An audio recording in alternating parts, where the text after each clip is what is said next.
Good afternoon, everybody. It's Grizzly once again from Lexington, Kentucky, from coast to coast, all around the world. I have a special guest on today, Mr. D.A. Roberts. It's going to be a fascinating show. Mr. Roberts, how you doing today? I'm doing well. How are you doing?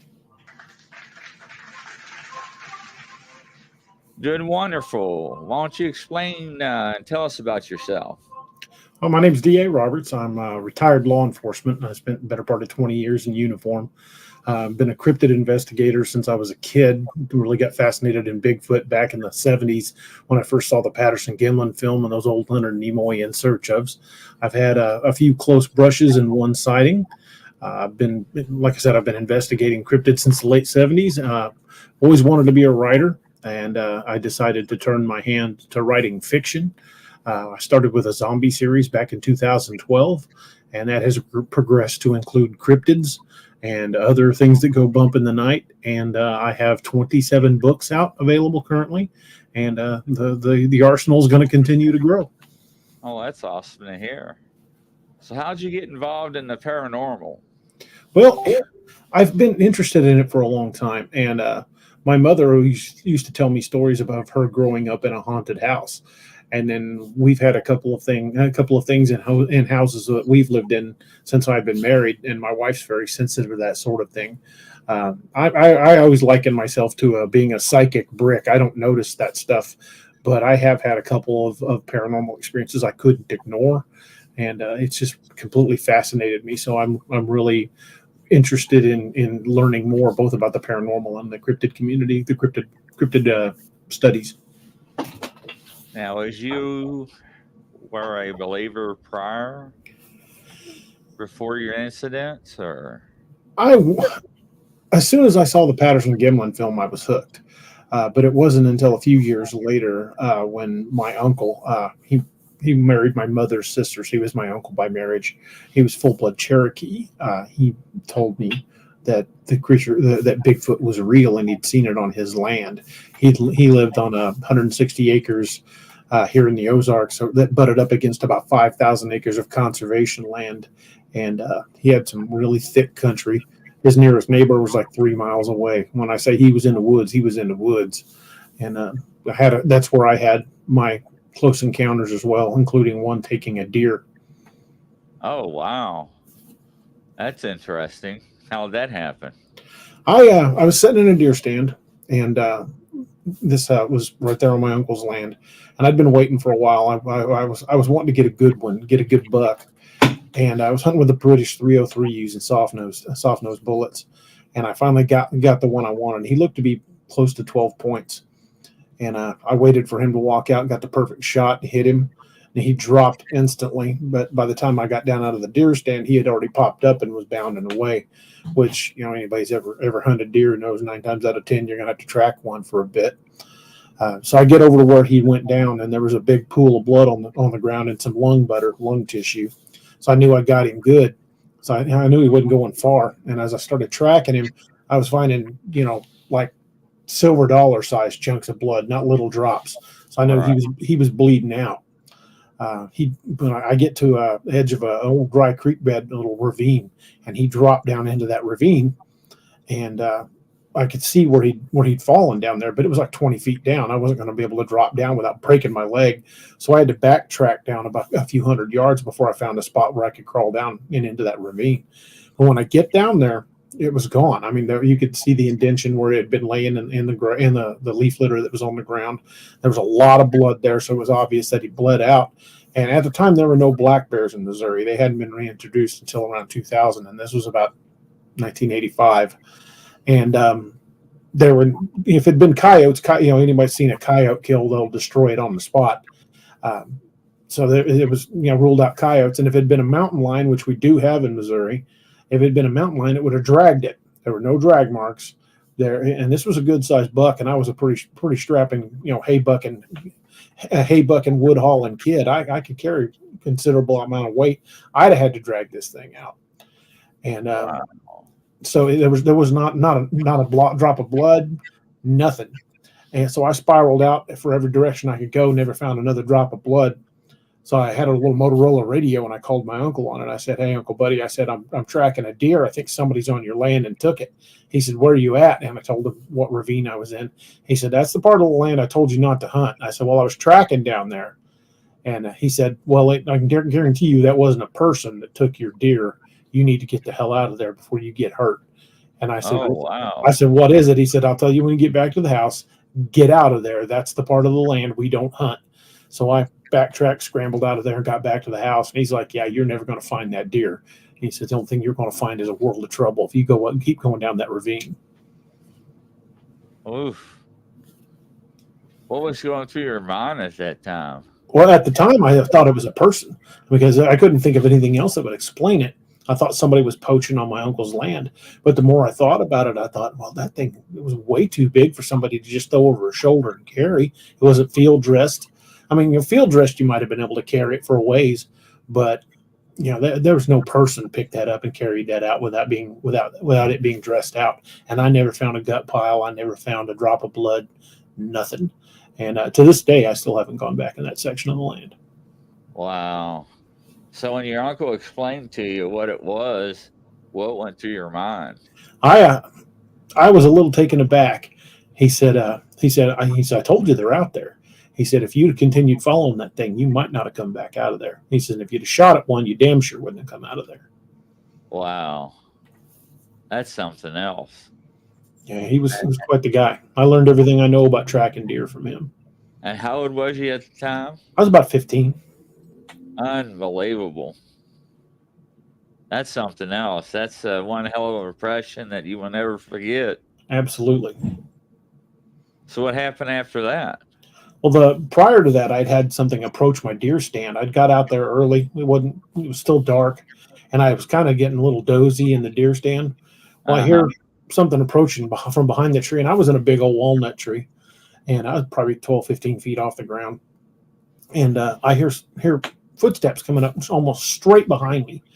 And it was definitely on two legs. You could tell by the cadence of the steps. And I thought at first it was my uncle, but then I realized, oh, it's way too heavy to be Uncle Buddy, because he was only like 5'4". He wasn't a big guy. And so I go, "Hey, who's back there?" And I heard it stop, and it was probably 10 feet from the tree when it stopped.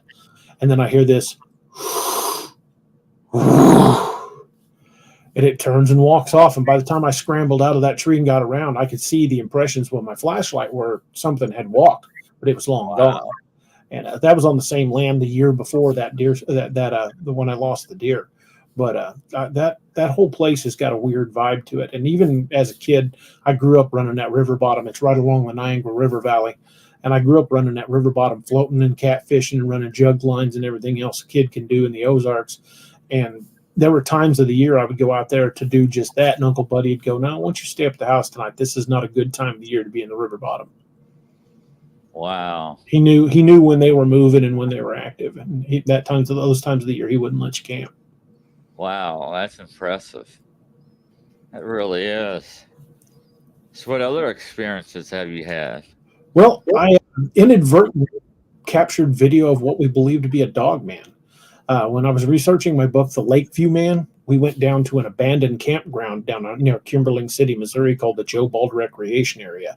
And Joe Bald was closed by the Army Corps of Engineers back around around 1999, 2000, somewhere around in there. I haven't been able to find the exact date it was shut down, but it was somewhere around in there. Allegedly, because of a number of disappearances with the park. And Kimberling City, I don't know if you know too much about Table Rock Lake in Missouri, but that's pretty valuable lakefront property. Half acre out there to build a vacation home will run you $100,000 to $120,000 just for the land. And they shut down over 100 acres of land and won't let people on it. Now you can still get in there if you know what you're doing, but you can still drive in there. The old roads are still there, and you can still look back in the woods where the old concrete picnic tables and benches are still there, but they're all overgrown. So the place is completely abandoned. And every time Kimberling City has tried to reopen it, the Army Corps of Engineers is like, "Nope, not reopening it." They shut them right back down. But we went in there one night around 9:30, 10 o'clock, to shoot a promo video for my book, The Lakeview Man. And although we didn't know it at the time, there was something watching us from behind a tree. Well, a year and a half later, we were watching a video on one of our podcasts, and one of the guys that was in the audience, named Thomas Whitney, said, "Hey, DA, there's something moving in one of those trees behind you." I'm like, no, I've watched this video 100 times. I've never seen anything. He's, I'm telling you, I saw something move. So I sent the video in to a couple guys I knew that do video analysis, and what they pulled out of that looks like about 9 feet up on the tree, the head of what looks like a large wolf leaning out from behind the tree, and in one still you can see its hand on the tree. The whole breakdown video is on my YouTube channel. It's called the Joe Bald Breakdown Video, and we slow it down, show the stills and everything. We'll let everybody decide for themselves what they think it is, but I'm fairly confident we caught a dog man on camera. Wow, you caught a lot. Well, you spend enough time in the woods, you find a lot of weird stuff. And the crazy thing is I've told people before, and I'm sure in your own research you've noticed the same thing. Once you kind of open yourself up to this thing, it kind of becomes easier, for want of a better term. Like the first time you see something supernatural, like a paranormal encounter, that really, when that clicks in your head that you've actually seen that, you start noticing things you would have ignored before. Yep, that is true. It really is. Unbelievable. You got my mind stuck right now. And Nick Valente and I are both part of the North American Dogman Project. We met in the Land Between the Lakes recreation area a year ago, end of July last year. And the last day we were day and night running around. You can find my videos of that on my YouTube channel too. We spent a lot of time running around LBL day and night, filming at the old cemeteries and stuff. And on our last day there, about 10:30 in the morning, we had a full-on dogman sighting just off the road coming out of Demumbers Bay. Wow. It was about 30 yards off the road, completely black, about 6.5 feet tall. Wow. Yeah, he when I interviewed him, he was telling me at the tour guest center, he was trying to ask questions, and they pretty much ignored him and walked to the other end of the counter and refused. I had similar reactions in Grand Rivers, right across the canal from LBL. Had one guy who owned a bait store threw me out of the store, told me, I won't talk about that, get out of my store. And I was told by a deputy sheriff that, and I identified myself as retired law enforcement, that I was researching a book. And he said, I'm going to tell you, one cop to another, drop it. You don't want to go down this road. And he walked off and wouldn't talk about it anymore. Wow. Well, it goes to show that it's not a rumor. It's what I always said. That something actually did happen. But the ironic part is the last day we were there, my wife and I, we were staying at Green Turtle Resort right there in Grand Rivers, and I'm sure you being from Kentucky, you're familiar with that area. But the last night we were there, we decided we didn't want to drive home, so we rented a hotel in Paducah, and when we went to this little barbecue joint just down the road from our hotel, and got to talking to some people, and I had like 8 people start telling me stories that they had right there in LBL. 2 of them were fishermen that had dusk sightings right on the edge of the water. Unbelievable. Yeah, I don't know. For some reason, people think that if they speak to it, it's going to bring them ill will and being cursed and so forth. But I don't know. It just scares the EBGBs out of some people. Yeah, and then some people just refuse to admit it. I mean, look how many people have gone missing in LBL. I mean, you've got the family from 1982. There's another story of 2 people that were killed in Demumbers Bay while a game warden watched from a boat trying to get to them. There's so many stories. The bow hunter story, and all over the place. You've got people that are reported as being attacked by dogs all over that area. I think there's 15 to 20 people confirmed missing under strange circumstances in LBL. Yep, that is true. That's a really creepy area, especially at night. I've spent the biggest part of my adult life, even from the time I was a kid, running around the hills and valleys of the Ozarks. I've, hunting, fishing, backpacking, camping, anything a hillbilly kid can do. I did out in the woods. But LBL, when I got into North LBL, was the strangest experience I've ever had in the woods, because I have never been in the woods and not seen a single animal. When I was in the north end of LBL in 4 days, I didn't see a single animal, not even roadkill. Wow. Weirdest experience I've ever had in the woods. Absolutely nothing. Makes you wonder, doesn't it? Yeah, the only thing that'll do that's a big predator. Yeah, that's true. So, what's your take on Dogman?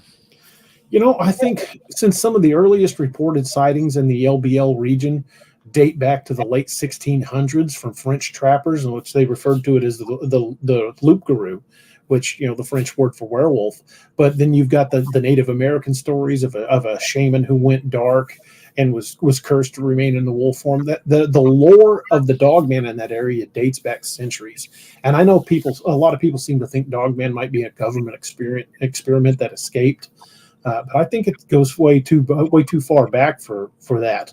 I think if there's anything the government's done to them, it's been recently with ones they've captured, because the condition known as cynocephaly, which is a person with the head of a dog, person's body, head of a dog, dates back to, ancient Egypt had Anubis. Christopher Columbus and Marco Polo both wrote in their journals of encountering dog-headed people on islands.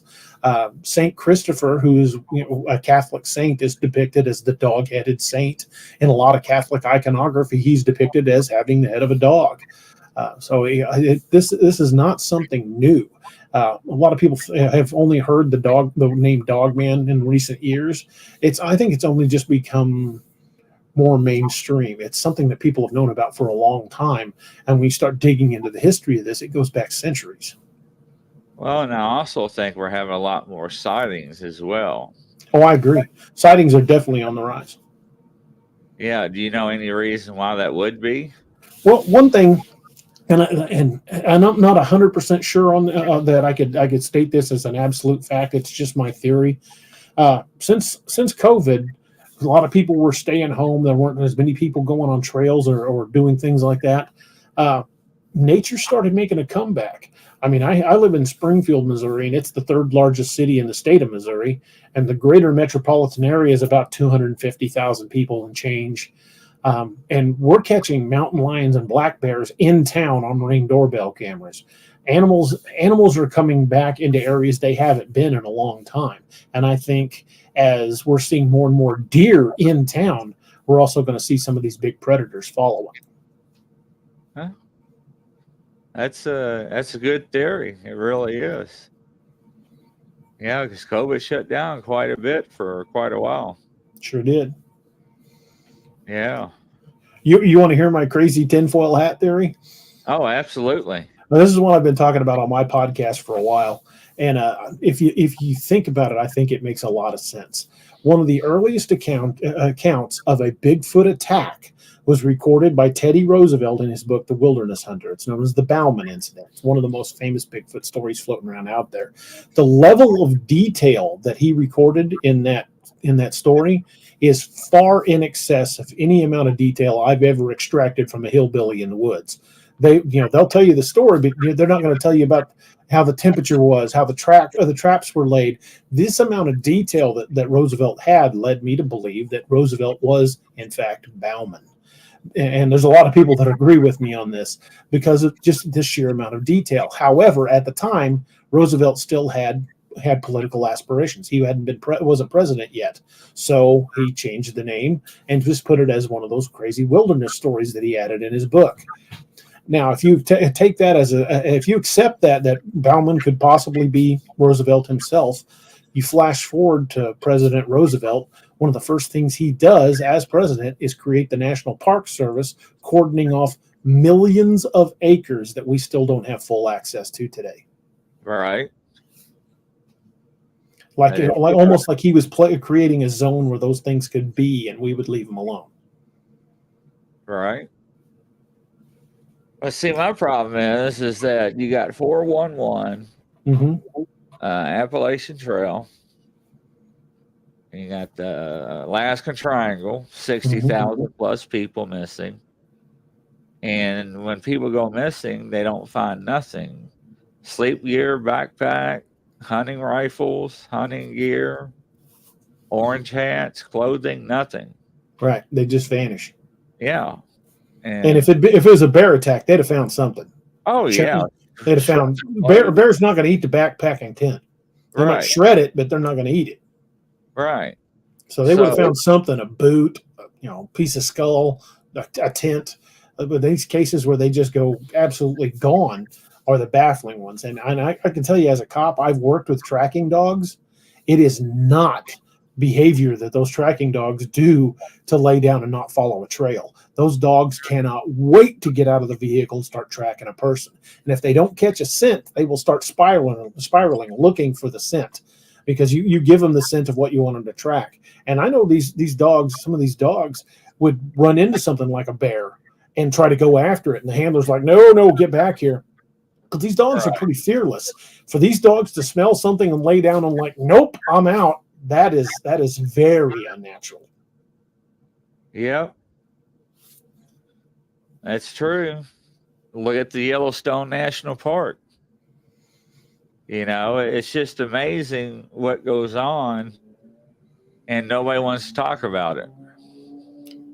And the breadcrumbs are all there if anybody really wants to put them together. If you look at the cluster map of David Paulides' missing 411 cases and then overlap that with a map of major cave systems, you get this really, really coincidental overlap. Like, for example, you've got Mammoth Cave there in Kentucky and Tennessee. Look how many disappearances are around that cave system. And we don't know how deep or how far that cave goes. We've explored maybe 1% of it, maybe. Yeah. And I think it was not even 10 years ago, 12 years ago, somebody took a shot at Sasquatch coming out of the cave. Mm-hmm. I don't know if you remember that one or not.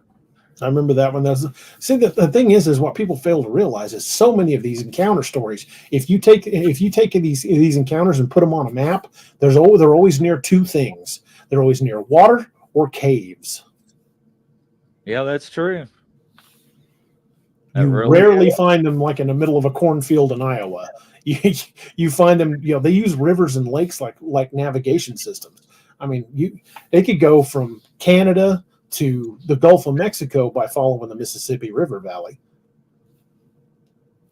So what do you think about Bigfoot? I mean, how do you think it travels? Do you think it's interdimensional to being? One thing I find is it's very difficult to explain a mystery with another mystery. And I know a lot of people, believe that Bigfoot can cloak or travel through dimensions, but there's no other animal that can do that. And I'm not saying it can't. I try to be open-minded to every encounter story that I get, but I'm a physical evidence guy coming from a law enforcement background. I'm a very physical evidence oriented guy. So when we've seen some of the hair samples that have been examined by Bigfoot, and they've noted that they have a clear hair shaft, which will absorb and redirect light. If that's a natural adaptation, it could certainly explain what people believe to be cloaking. They step into the right backgrounds and start taking on the colors of the foliage around them, and they'll vanish. Yeah, just like the polar bears. Yep, exactly. I had to Google that because somebody tried to tell me that they're black, and I just laughed. They're actually, their skin is black. Yeah, it's their fur picking up the light around them and reflecting the snow color. Yep, that's why they're so lethal hunters in a snowstorm. And that may not 100% satisfy it to a lot of people, but to me, it explains why they could step into the woods and disappear. I like to tell the story that a guy I went to high school with, we joined the Army about the same time, and he became an Army Ranger. We were out hunting one time, and I was giving him crap. I'm like, you Rangers aren't that bad. I could find your ass in the woods. And he goes, oh, yeah? Try it. And I turned around, and he was gone. And that's a guy that was trained to do it, not born to it. Facebook user says the strangest one is a runner in the marathon that was running up the mountain with hundreds of runners and spectators, and then he just disappears. I'm familiar with that story, and you've got thousands of stories like that, and these not only around these clusters like David Pilates points out, but outside some of these national parks as well.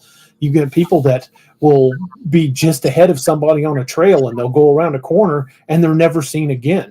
I mean, these are people that wouldn't wander off, and the ones I find most compelling are the missing 411, the hunters, where you've got armed hunters who go missing in the woods, people who were intimately familiar and hunted that section of woods for years, so they're not likely to just wander off and get lost.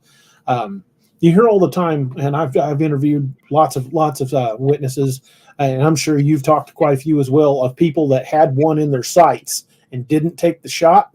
I think the missing 411 hunters are the ones that did take the shot. Yeah.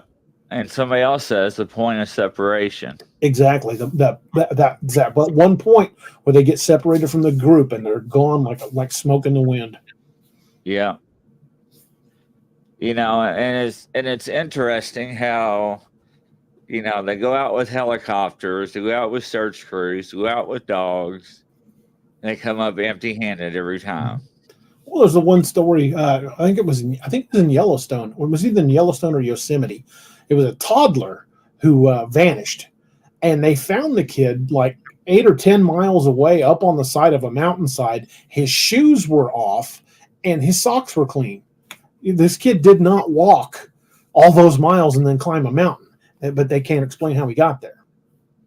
And don't forget that one kid that went missing for 3 days and told his parents that a bear took care of him. Yeah, that is not bad. And it was wintertime, too. If a bear had come out of hibernation, it would have been hungry. It would have seen a small human child as a quick meal. That's Right. not bear behavior. Bears don't protect the offspring of other species. That is correct. That was, I believe, in North Carolina a couple years back. Yes, it was. And this one says a large amount of hunters were bow hunters. Yeah, and that is correct. Well, there's the story of the old boy down in I think it was northern Georgia, that him and several of his friends went hunting on a deer lease, and they staggered down this ridge line, and he was the farthest one down. Well, no sooner had they all got stationed in their deer stands, they heard him shoot, and they heard him shoot multiple times. So they climbed down out of their deer stands and went trucking down there, and they found his rifle had been snapped over a tree, and he was never found. Wow. See? I mean, how can you explain that? There's no logical explanation of that. Bears don't grab rifles and break them around trees. No, not at all. And had it been a bear, it would have mauled that guy on the spot. Oh, yeah, and he would still be laying there. Mm-hmm. Yeah, and they didn't find it. They never found a trace of the guy. See, my question is, as I hear all these stories about Sasquatch being ripped, and muscular, how do they get that way? Well, I've got a pit bull mix, and he's the laziest dog on the planet. He will lay upside down on the couch as long as you'll let him. But that dog, when he stands up, his muscles are just jacked. I'm like, how does a dog that dang lazy have a muscle tone like that? And it's the same way with the English Mastiff we used to have. When he would get up, his legs were just freaking solid muscle. But that was the laziest dog on the planet. So I think it's like that. Animals don't have that limitation that we have in our brain. They will hurt themselves to exert full muscle potential. Whereas our brain will go, hey, you're hurting yourself, stop. Animals don't have that. That's why chimpanzees are on the magnitude of about 10 times the strength of your average human. Well, that's true. I mean, you make a good, valid point on that. Absolutely. At least that's my theory on it. So what would you tell an average investigator that's going out in the woods? Well, first off, I'd tell them, wherever you're going, make sure you've got a plan. let somebody know where you're going and when you're supposed to be back, and that makes sure that's someone that's not with you, because if you go out there and you don't come back, somebody needs to know where to look and when to start, because cell phones don't always work out in the woods. I don't know about where you're from, but I get out in some of the hollers around here, and I get no bars. Even 911 won't work in some of these places. So unless you got a satellite phone, you're not gonna get it. Take a medical kit. Know how to use it. Even minor injuries in the backcountry can be fatal. There are stories of people that have rolled ankles or broken an ankle in the deep woods and were eaten by coyotes before they could get rescued. There are things out there that can and will eat you that ain't cryptid related. You've got bear, you've got mountain lion, you have snakes that can kill you.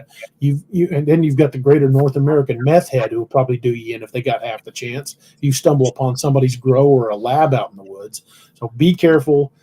Let somebody know where you're going when you're supposed to be back. Take a med kit. Take something to defend yourself. Even if you don't believe in carrying a firearm, take something to defend yourself. One of the greatest tools mankind's ever made is a knife.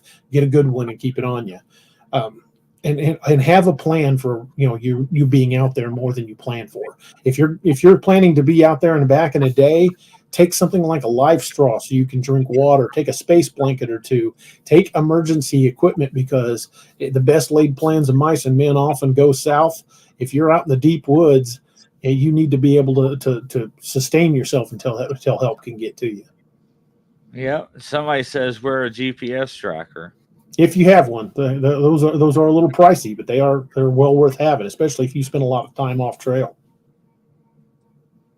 And someone else says the personal locator beacon. Same thing with the GPS. Yeah, they're great to have if you got one. Yeah.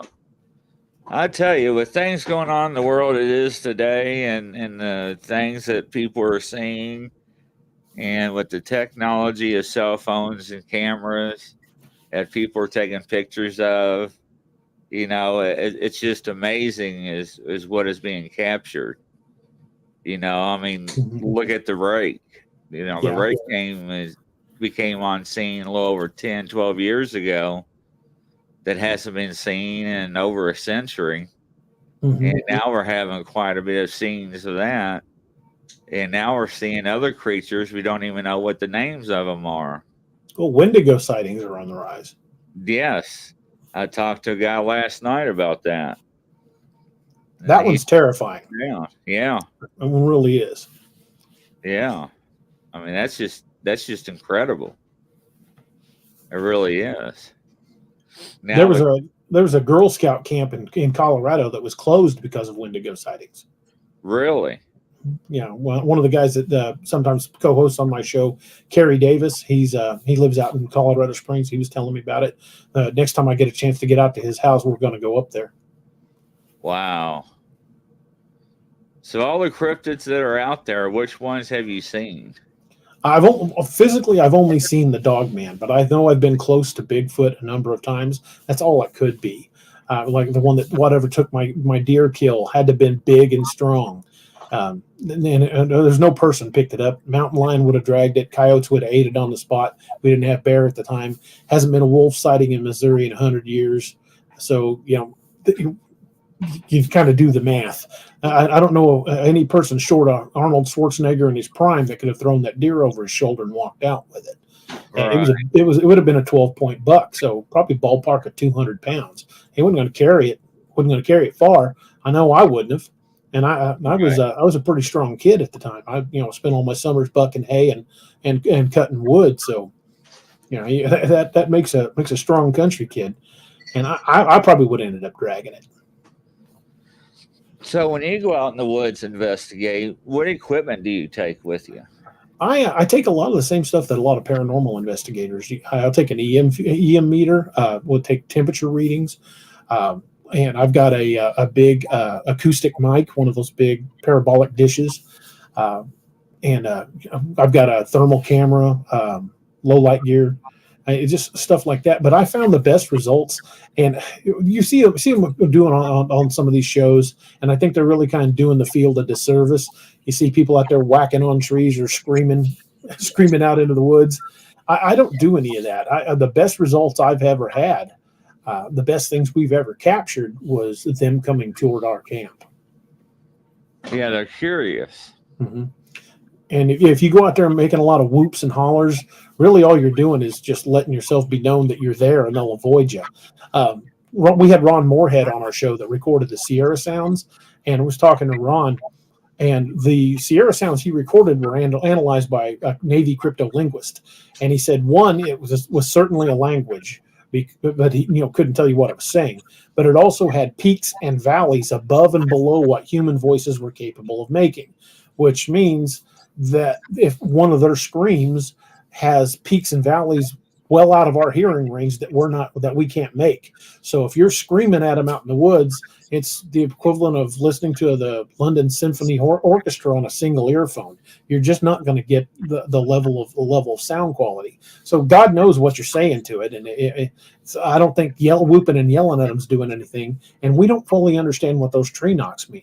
It might simply just be saying, "Hey, stay back," or warning you're in the area. So I don't do any of those. We don't understand what it is, and until we do, I think we're just wasting our time doing it. As for all I know, if I scream out in the woods, I might be yelling out a Bigfoot mating call, and I'm not really prepared for the response I might get. Yeah, that's true. Now, another Facebook user says there's a gentleman that has a site that says that there will be another 25 different type of cryptids coming after the 25th of September.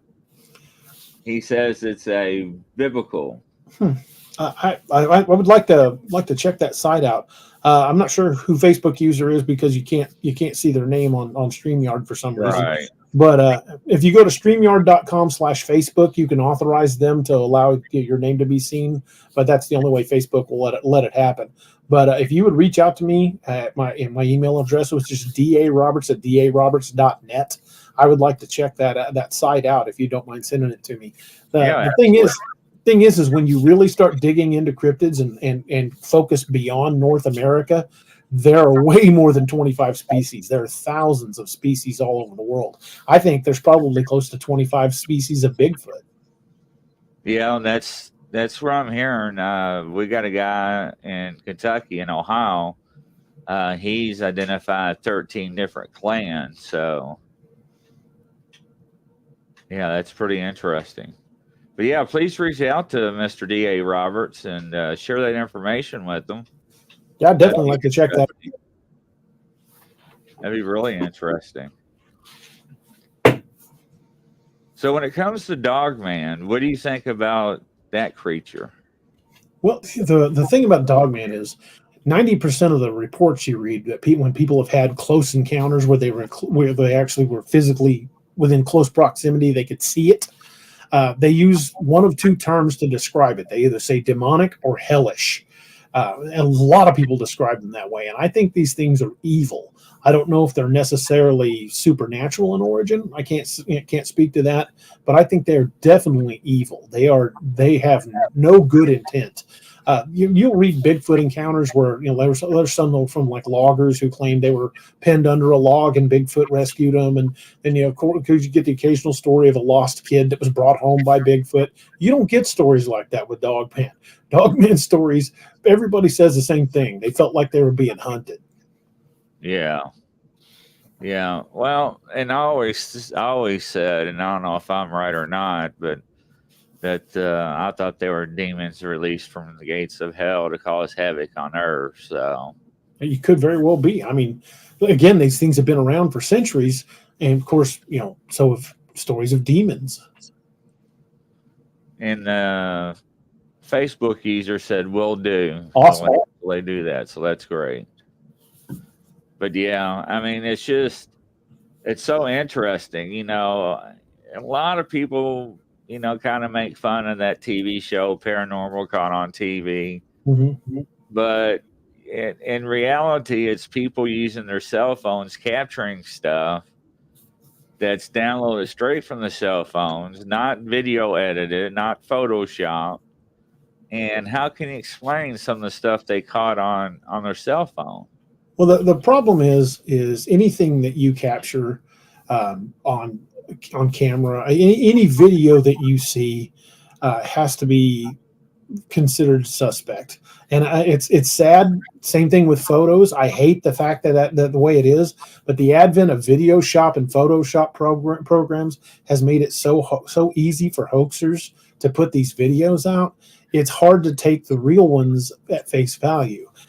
So it's a lot of hoaxing that is going on has really damaged the credibility of a lot of images out there, with the exception of videos like the Patterson-Gimlin footage that existed well before any of that technology was developed.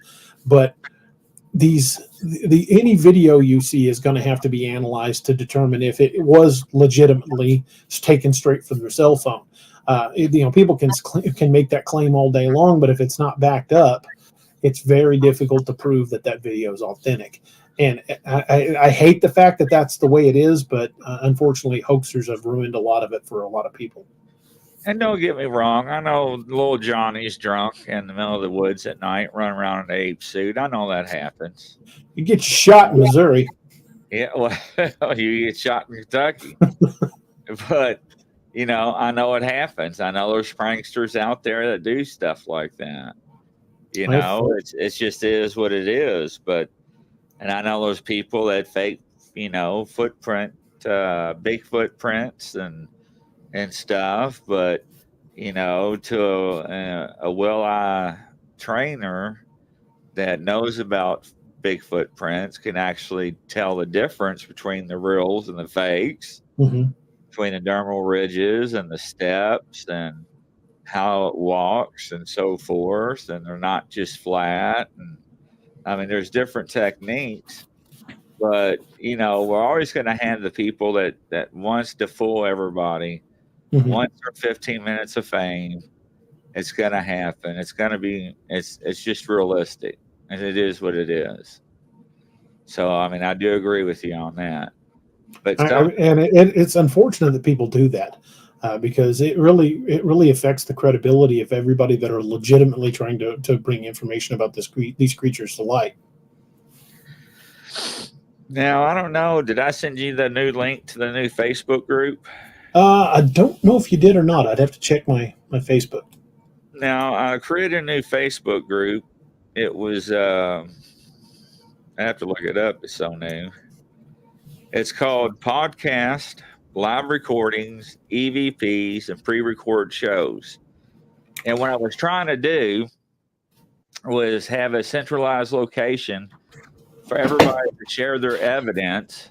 So that way we don't have to join 120 groups just to catch some stuff. So I was trying to have a centralized location where everybody can come and share what they have. That's very similar to what I was trying to do with my group, the Nightmare Hunter Project. Oh, was you? Where people could share and we could talk about each other's podcasts and present evidence. Right. It was a shot in the dark. I thought I'd give it a try and stuff. And I'll definitely join the group. Yeah, I just started, I think, last night or night before last. I was up at 6 o'clock in the morning, and it just hit me and was like, that would be neat, because everybody wants to know, where's the videos? Where's this at? Where's this evidence you're talking about?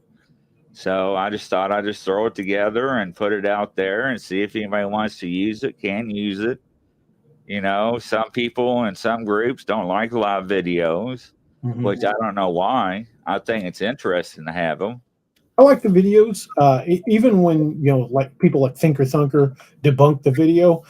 Even the fake videos can help teach you something, like what to look for. Thinker Thunker is a great source. Him and MK Davis both are really good at spotting the fake videos, and I'm pretty happy with the results that they give. Now, one of the things that people always ask me, Grizzly, is this photograph real or fake, or is this video real or fake? And the first thing I always say, A, I wasn't there, and 2, I didn't take the picture or photograph. Because some people believe down in their heart they have taken what they thought they have taken, and they believe to the day they die that's what it is. And I'm not trying to hurt anybody's feelings or anything like that. Plus, I wasn't there. I didn't see what they saw. Exactly. And like you were saying, there are people that just seem to take delight in running around in monkey suits, freaking people out. And just because you firmly believe that's what you saw and took a picture of it, doesn't mean somebody wasn't hoaxing you. That's right. But it's so tough to take videos and photographic evidence at face value.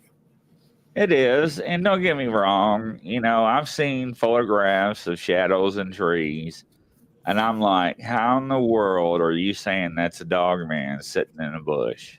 The infamous red circle pictures. Yes. Yeah, I see a lot of those. But I don't say nothing to them. I'll let them post them in my group, let people decide themselves. And the only thing I ask in my groups, just don't make fun of anybody. Just be Don't civil. call them out, right? If you don't agree with it, just scroll on. It's the only thing I ask. I don't need no heated arguments or battles back and forth and drama, words flying and everything like that. Somebody's feelings getting hurt. And because, I found out by watching other Facebook groups that when that happens, it's the ones that really do have the evidence, they're afraid to come forward. Yeah.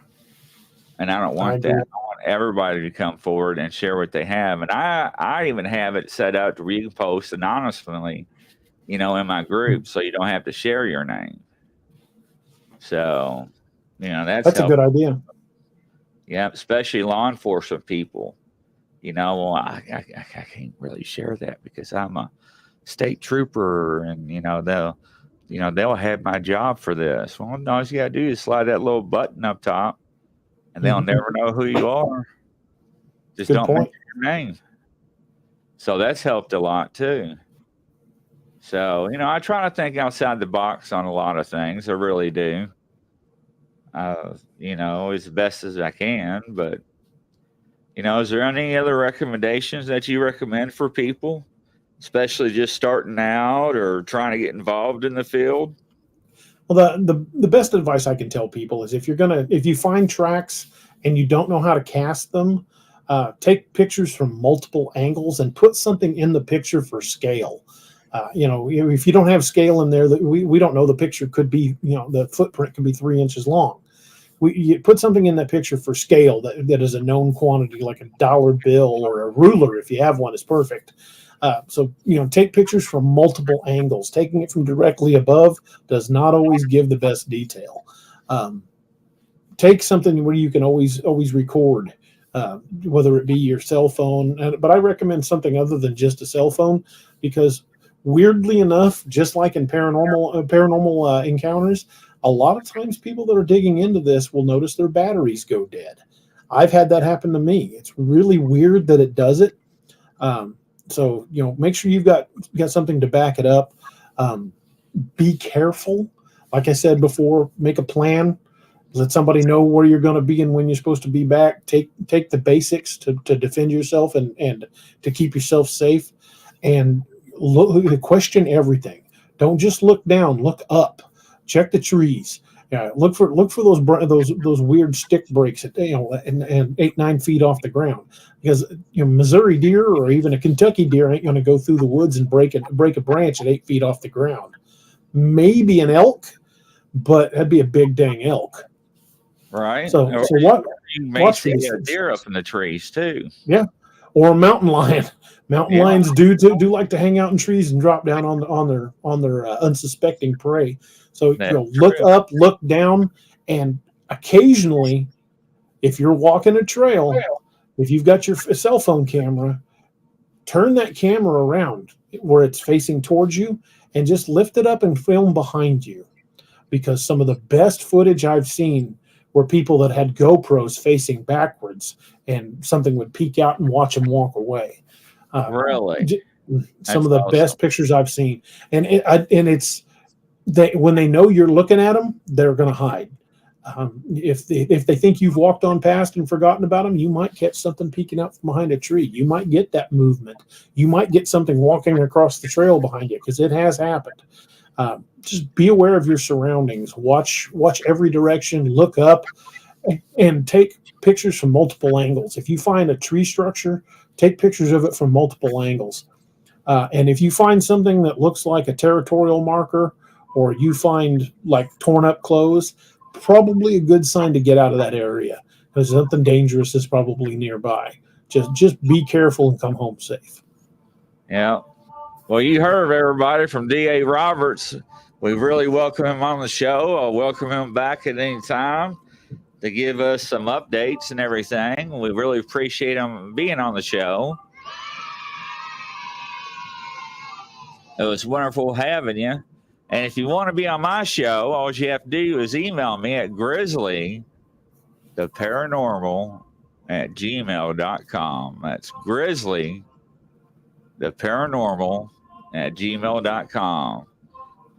From EMF, Mr. Darren and I co-produced the music for our show. Thank you, sir. He's over in UK right now. So it's nice to have him to help produce and mix and match music. So it's that time again, ladies and gentlemen, where Grizzly has to say good afternoon, but we'll be back on later this evening. From coast to coast, around the world, good afternoon.